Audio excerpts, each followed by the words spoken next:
beberapa Ramadan terakhir ini saya juga mendapatkan WA inbox dari orang yang bahkan saya tidak kenal yang tiba-tiba meminta maaf. Awalnya saya kaget aja, ini ada masalah apa kok tiba-tiba ada orang minta maaf. Ternyata setelah saya telisik alasannya karena sebentar lagi mau masuk Ramadan. Lalu salah seorang dari mereka mengirimkan kepada saya sebuah hadis. Hadis itu kurang lebih seperti ini, bahwa Rasulullah SAW pada suatu saat naik ke mimbar dan kemudian beliau mengucapkan amin sebanyak 3 kali.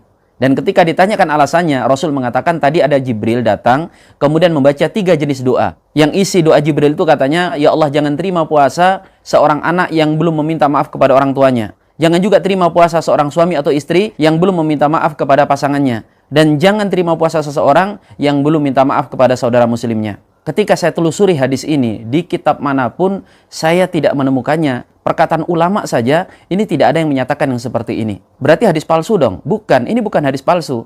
Karena kalau yang namanya hadis palsu, itu tercantum di sebuah kitab ulama, diklaim sebagai hadis, tetapi kemudian setelah ditegakkan atasnya, diagnosa, atau dilakukan validasi dengan kaidah-kaidah ilmu hadis, diketahui bahwa hadis tersebut palsu. Mungkin cacat rawinya, atau cacat isinya, dan lain sebagainya. Nah ini buru-buru mau dicek. Dia tidak tercantum dalam kitab manapun. Sehingga bisa dipastikan ini adalah hadis dalam tanda kutip hasil kerajinan tangan orang yang super kreatif.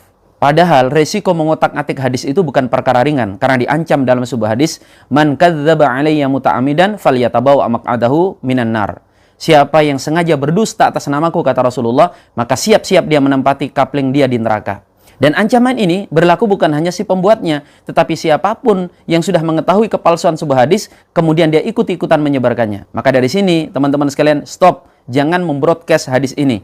Kalau kemudian ada yang mengatakan, emang tidak boleh minta maaf sebelum Ramadan?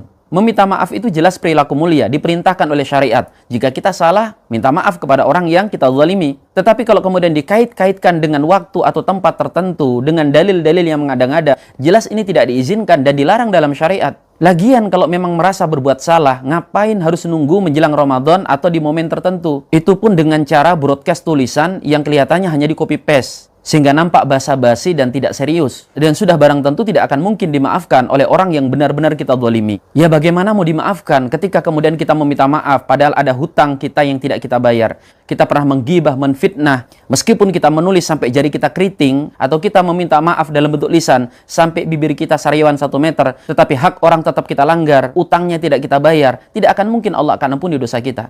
Lagian teman-teman sekalian, ngapain coba maaf-maafan? Maaf-maafan itu tidak diajarkan dalam syariat agama kita. Termasuk maaf-maafan dalam hari raya. Ngapain maaf-maafan? Tidak ada gunanya seorang anak maaf-maafan dengan orang tua.